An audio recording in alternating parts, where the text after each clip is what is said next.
ಇತ್ತೀಚೆಗೆ ಏನು ದಾವಣಗೆರೆ ಉಪಚುನಾವಣೆ ನಡೀತು. ಉಪಚುನಾವಣೆ ನಂತರ ಸಾಕಷ್ಟು ಚರ್ಚೆಗಳಾಗ್ತಾ ಇದೆ.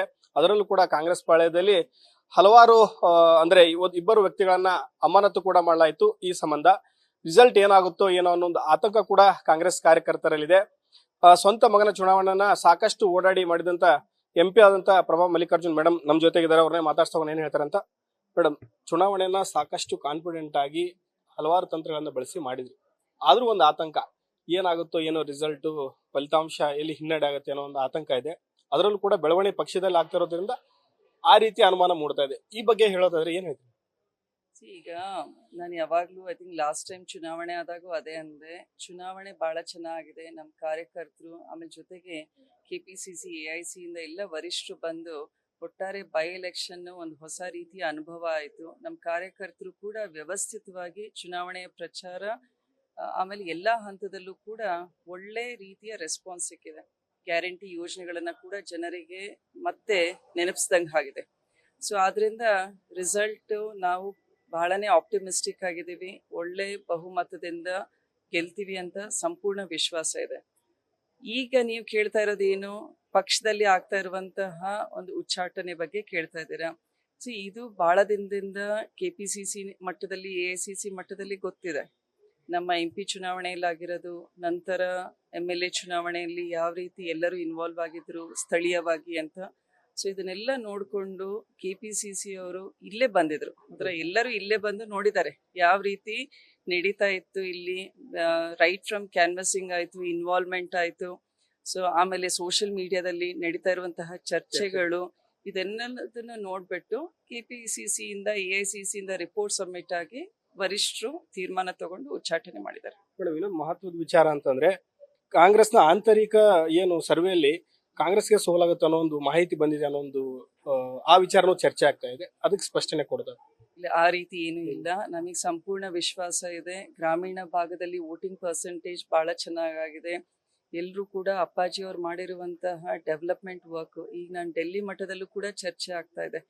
ದಾವಣಗೆರೆಯಲ್ಲಿರುವಂತಹ ಸಿಮೆಂಟ್ ರೋಡ್ಸು, ಶಾಲೆಗಳು ಅಭಿವೃದ್ಧಿ ಮಾಡಿರೋದು, ಆಮೇಲೆ ಇಲ್ಲಿರುವಂತಹ ಒಟ್ಟಾರೆ ನಾರ್ತ್ ಸೌತ್ ಆಗಿರುವಂತಹ ಅಭಿವೃದ್ಧಿ ಬಗ್ಗೆ ಎಲ್ಲರೂ ಕೂಡ ಚರ್ಚೆ ಮಾಡ್ತಾ ಇದ್ದಾರೆ. ನಾವೇನು ಹೋಗಿ ಯಾರಿಗೂ ಒಂದು ರಿಪೋರ್ಟ್ ಸಬ್ಮಿಟ್ ಮಾಡಬೇಕಾಗಿಲ್ಲ. ಈಗ ಸಂಪೂರ್ಣ ಕಾಣಿಸ್ತಾ ಇದೆ, ವಾಸ್ತವವಾಗಿ ಎಲ್ರಿಗೂ ಕಾಣಿಸ್ತಾ ಇದೆ. ಅದರಿಂದ ಏನು ಸೋಷಿಯಲ್ ಮೀಡಿಯಾದಲ್ಲಿ ವಿಪಕ್ಷದವರು ಒಂದು ನರೇಟಿವ್ ಸೆಟ್ ಮಾಡಿದ್ರಲ್ಲ, ಗೆಲ್ಲಿಕ್ಕೋಸ್ಕರ ಬೇರೆ ಬೇರೆ ರೀತಿಯಾದ ಅಭಿವೃದ್ಧಿಯ ಕೊರತೆ ಏನೂ ಆಗೇ ಇಲ್ಲ, IT-BT ಬಂದಿಲ್ಲ.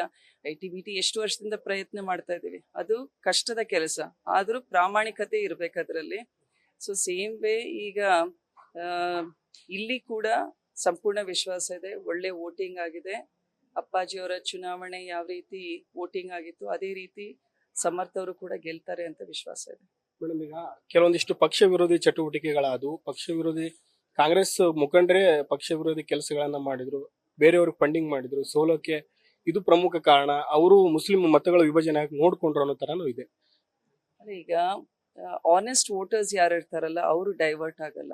ಯಾರು ಲಾಯಲ್ಟಿ ಇಟ್ಕೊಂಡಿರ್ತಾರೆ ಪಕ್ಷಕ್ಕೆ, ಆಮೇಲೆ loyalty towards Shamanur family leaders ಇರ್ಬೋದು, ವೋಟರ್ಸ್ ಇರ್ಬೋದು, ಅವ್ರ ವೋಟಿಂಗ್ ಬಿದ್ದಿದೆ ನಮಗೆ. ಯಾರು ಇಂಡಿಪೆಂಡೆಂಟ್ ಆಗಿ ನಿಂತಿರ್ತಾರೆ, ಆಮೇಲೆ ಬೇರೆ ಬೇರೆ ಪಾರ್ಟಿಯಿಂದ ಇಂಡಿಪೆಂಡೆಂಟ್ ಆಗಿ ನಿಂತಿರೋರು, ಅದು ಡೆಫಿನೆಟ್ಲಿ ಎವ್ರಿ ಎಲೆಕ್ಷನ್ ಡೈವರ್ಟ್ ಆಗುತ್ತೆ. ನನ್ನ ಚುನಾವಣೆಯಲ್ಲೂ ಸ್ವಲ್ಪ ವೋಟ್ಸ್ ಡೈವರ್ಟ್ ಆಗಿರುತ್ತೆ. ಸೊ ಅದನ್ನ ನಾವು ಬದಿಗೊತ್ತಿ ಕೂಡ ಸಮರ್ಥ ಅವ್ರು ಗೆಲ್ತಾರೆ ಅನ್ನೋ ವಿಶ್ವಾಸ ನಮಗಿದೆ. ಈಗ ದೇಶದಲ್ಲಿ ಹಲವಾರು ಕೆಲವೊಂದಿಷ್ಟು ವಿಚಾರಗಳು ಚರ್ಚೆ ಆಗ್ತದೆ. ಕಾಂಗ್ರೆಸ್ಸು ತಾವು ಒಬ್ಬ ಮಹಿಳಾ MP ಆಗಿ ಕೂಡ ಮಹಿಳಾ ಮೀಸಲಾತಿಗೆ ವಿರೋಧ ಮಾಡಿದ್ರು ಅನ್ನೋ ಒಂದು ಚರ್ಚೆ ಆಗ್ತಾ ಇದೆ. ಕಾಂಗ್ರೆಸ್ ಮಹಿಳಾ ವಿರೋಧಿ ಅನ್ನೋದು ವಿಚಾರ ಪ್ರಸ್ತಾಪ ಆಗ್ತಾ ಇದೆ. ಯಾಕೆ ಮಸೂದೆ ಮಂಡನೆಗೆ ಅವಕಾಶ ಅಂದ್ರೆ ಮೀಸಲಾತಿಗೆ ಅವಕಾಶ ಮಾಡಿಕೊಡಿಲ್ಲ ಕಾಂಗ್ರೆಸ್ ಪಕ್ಷ ಅಂತ? ಈಗ ವಿಮೆನ್ಸ್ ರಿಸರ್ವೇಶನ್ ಬಿಲ್ ಆಲ್ರೆಡಿ 2023 ನಲ್ಲಿ ಪಾಸ್ ಆಗಿದೆ. It has become an act. ಈಗ ಅದನ್ನು ಇಂಪ್ಲಿಮೆಂಟ್ ಮಾಡಲಿಕ್ಕೆ ಬರುವಂತಹ ಲೋಕಸಭೆ 19th ಲೋಕಸಭಾದಲ್ಲಿ 2029 ನಲ್ಲಿ ನಾವು ವಿಮೆನ್ಸ್ ರಿಸರ್ವೇಶನ್ ಪ್ರಕಾರ 33% ರಿಸರ್ವೇಶನ್ ವಿಮೆನಿಗೆ ಕೊಡಬೇಕು ಅಂತ ಅದ್ರ ಬಗ್ಗೆ ಡಿಸ್ಕಷನ್ ಇತ್ತು. ಬಟ್ ಈಗ ಪ್ರಾಬ್ಲಮ್ ಆಗಿರೋದು ಏನು ಅಂದ್ರೆ, ಸೆನ್ಸಸ್ನ ಏಪ್ರಿಲ್ ತಿಂಗಳಲ್ಲಿ ಶುರು ಮಾಡಿದ್ದಾರೆ. 2023 ನಲ್ಲಿ ಬಿಲ್ ಪಾಸ್ ಮಾಡಿದಾಗ along with census delimitation we will implement ಅಂತ ಬಂತು. ಈಗ ತರಾತುರಿನಲ್ಲಿ 5 ರಾಜ್ಯಗಳ ಚುನಾವಣೆಯ ನಡುವೆ ಅದು ಆಲ್ ಪಾರ್ಟಿ ಮೀಟಿಂಗು ಕಲ್ದಿಲ್ಲ ಯಾರನ್ನು. ಸೊ ಮೋದಿ ಅವ್ರದ್ದು ಏನು ಕುತಂತ್ರ ಇತ್ತು ಅಥವಾ ಚಾಣಕ್ಯ ನೀತಿ ಇತ್ತು ಅಂದ್ರೆ ಗೆದ್ರೆ ನಮಗೆ ಶ್ರೇಯಸ್ ಸಿಗುತ್ತೆ. 2029 ನಾವೇನು 850ಕ್ಕೆ ಸೀಟ್ ಇನ್ಕ್ರೀಸ್ ಮಾಡ್ತೀವಿ. ಅದರಲ್ಲಿ ಉತ್ತರ ಭಾರತದ ರಾಜ್ಯಗಳ ಒಂದು ಪ್ರಬಲತೆ ಇರುತ್ತೆ. ಸೊ ಎಲ್ಲಾ ರೀತಿನಲ್ಲೂ ನಮಗೆ ಅಡ್ವಾಂಟೇಜ್ ಆಗುತ್ತೆ. ಮಹಿಳೆಯರು 48% ವೋಟರ್ಸ್ ಇದ್ದಾರೆ. ಸೊ ಈ ಮಹಿಳಾ ಮತದಾರರನ್ನ ಓಲೈಸಬೇಕು ಅಂತ ಒಂದು ಕುತಂತ್ರ ಇಟ್ಕೊಂಡು ಮಾಡಿರೋದು. ನಮ್ದು ಇದ್ದಿದ್ದು ಏನ್ ಆಕ್ಷೇಪಣೆ ಅಂದ್ರೆ, ನೀವು ಒಂದು ಆಲ್ ಪಾರ್ಟಿ ಮೀಟಿಂಗ್ ಕರಿಬೇಕು. ಜೊತೆಗೆ 30ನೇ ತಾರೀಕು ಏಪ್ರಿಲ್ 30ನೇ ತಾರೀಕು ಆದ ನಂತರ ಎಲ್ಲಾ ರಾಜ್ಯದ ಎಲೆಕ್ಷನ್ಸ್ ಮುಗಿತವೆ. ಸೊ ಅವಾಗ ನೀವು ಕರೆದ್ರೆ ಎಲ್ರೂ ಕೂಡ ಈ ಅಮೆಂಡ್ಮೆಂಟ್ಸ್ ನಲ್ಲಿ ನಮ್ದಿರುವಂತಹ ಆತಂಕವನ್ನು ಕೂಡ ನಾವು ವ್ಯಕ್ತಪಡಿಸ್ತೀವಿ. ಆಮೇಲೆ ಎಲ್ಲರ ಒಂದು ಸಜೆಷನ್ಸ್ ತಗೊಂಡು ನೀವು ಬಿಲ್ ನ ಇಂಪ್ಲಿಮೆಂಟ್ ಮಾಡ್ರಿ ಅಂತ ಹೇಳಿ ಕೇಳ್ಕೊಂಡ್ವಿ. ಅದನ್ನು ಕೂಡ ಅಮಿತ್ ಶಾ ಅವ್ರು ಏನ್ ಹೇಳಿದ್ರು, ನನಗೆ 1 ಗಂಟೆ ಟೈಮ್ ಕೊಡ್ರಿ, ನಾನು ಅದರಲ್ಲಿ ಎಲ್ಲ ಚೇಂಜಸ್ ಮಾಡ್ಕೊಂಡು ಯಾವ ರಾಜ್ಯಗಳಿಗೆ ಎಷ್ಟೇ ಸೀಟ್ ಬರುತ್ತೆ ಅಂತ ಅದನ್ನು ತಗೊಂಡ್ ಬರ್ತೀವಿ ಅಂತ ಹೇಳಿದ್ರು. ಬಟ್ ಒಂದು ಡಿಲಿಮಿಟೇಷನ್ ಕಮಿಟಿ ಅಂತ ಇರುತ್ತೆ. ಡಿಲಿಮಿಟೇಷನ್ ಅಲ್ಲೂ ನಾನು ಮೊನ್ನೆ ಪ್ರೆಸ್ ಮೀಟ್ ಮಾಡಿದಾಗೂ ಅದೇ ಹೇಳಿದೆ, ನೀವು ಕ್ಷೇತ್ರದ ಮರು ವಿಂಗಡಣೆ ಮಾಡುವಾಗ ನಿಮಗೆ ಎಲ್ಲಿ ಸಪೋರ್ಟ್ ಇದೆ, ಓಲೈಕೆ ಇದೆ, ಆ ರೀತಿ ನೀವು ಡಿಲಿಮಿಟೇಷನ್ ಮಾಡುವಾಗ ಬೌಂಡ್ರೀಸ್ ಮಾರ್ಕ್ ಮಾಡಿದ್ರೆ ಅದು ಕೂಡ ನಮಗೆ we are not for it. So ಆದ್ರಿಂದ ಇವೆಲ್ಲ ಆತಂಕನ ಕೇವಲ 3 ದಿನದ ಚರ್ಚೆಯಲ್ಲಿ ಸಾಲ್ವ್ ಮಾಡಕ್ಕಾಗಲ್ಲ. ಅದನ್ನ ವಿಪಕ್ಷದವರು ಒಳ್ಳೆ ನರೇಟಿವ್ ಸೆಟ್ ಮಾಡಿದ್ರು. ನೀವ್ ಹೇಳ್ದಂಗೆ ಮಹಿಳಾ ವಿರೋಧಿ ಅಲ್ಲ, ಡಿಲಿಮಿಟೇಷನ್ ವಿರೋಧಿ ಇದು. ಆ ಬಿಲ್ ವಿರೋಧವಾಗಿ ನಾವು ಅಸಮರ್ಥನೆನ ವ್ಯಕ್ತಪಡಿಸಿದ್ವಿ. ಇನ್ನೊಂದು, ವಿರೋಧ ಪಕ್ಷದವರೆಲ್ಲ ಸಾಕಷ್ಟು ಬಿಜೆಪಿಯನ್ನ ವಿರೋಧ ಮಾಡ್ತಾರೆ.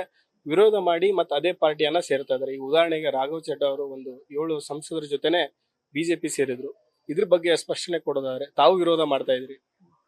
ಈಗ ನಾವು ನೋಡಿದ್ವಿ, ಆಮ್ ಆದ್ಮಿ ಪಾರ್ಟಿನಲ್ಲಿ ಅರವಿಂದ್ ಕೇಜ್ರಿವಾಲ್ ಇರ್ಬೋದು, ಆಮೇಲೆ ಬೇರೆ ಅವ್ರದೇ ಪಕ್ಷದ MLAs ಮೇಲೆ ಯಾವ ರೀತಿ NDA ಸರ್ಕಾರ ತಮ್ಮ ಇಂಡಿಪೆಂಡೆಂಟ್ ಬಾಡೀಸು, ಅದು ED ಇರ್ಬೋದು, ಆಮೇಲೆ ಇನ್ಕಮ್ ಟ್ಯಾಕ್ಸ್ ಡಿಪಾರ್ಟ್ಮೆಂಟ್ಸು, ಇವ್ರನ್ನೆಲ್ಲ ಬಳಸ್ಕೊಂಡು ಅವ್ರ ಮೇಲೆ ರೇಡ್ ಮಾಡೋದು, ಇದನ್ನೆಲ್ಲ ಶುರು ಮಾಡಿದ್ರು.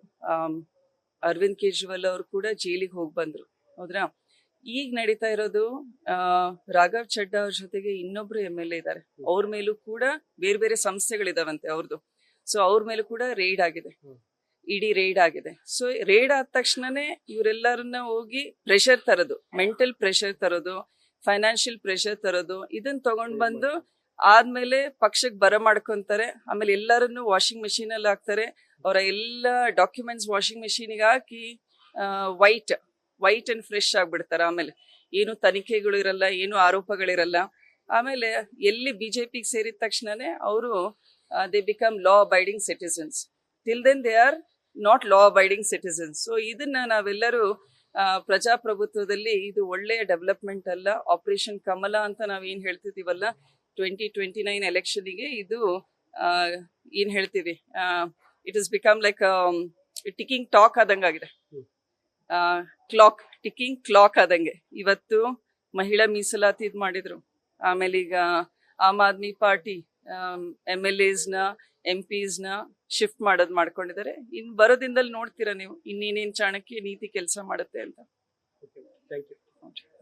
ಇಷ್ಟು ದಾವಣಗೆರೆ ಸಂಸದರಂತ ಪ್ರಭಾ ಮಲ್ಲಿಕಾರ್ಜುನ್ ಮೇಡಮ್ ಅವರ ಮಾತು. ಈ ಸರಿ ದಕ್ಷಿಣವನ್ನ ಗೆಲ್ತೀವಿ, ಅದರಲ್ಲಿ ಯಾವುದೇ ರೀತಿಯಾದಂತ ಸಂಶಯ ಬೇಡ. ಪಕ್ಷ ವಿರೋಧಿ ಕೆಲಸ ರೀತಿ ಆಗಿಲ್ಲ, ಎಲ್ಲರೂ ಒಗ್ಗಟ್ಟಾಗೇನೆ ಕೆಲಸ ಮಾಡಿದ್ದಾರೆ ಅನ್ನೋ ಮಾತನ್ನ ಹೇಳಿರುವಂತದ್ದು. ಕ್ಯಾಮ್ರಾ ಪರ್ಸನ್ ಲೋಕೇಶ್ ಜೊತೆ Mahadev BG, News First Davanagere.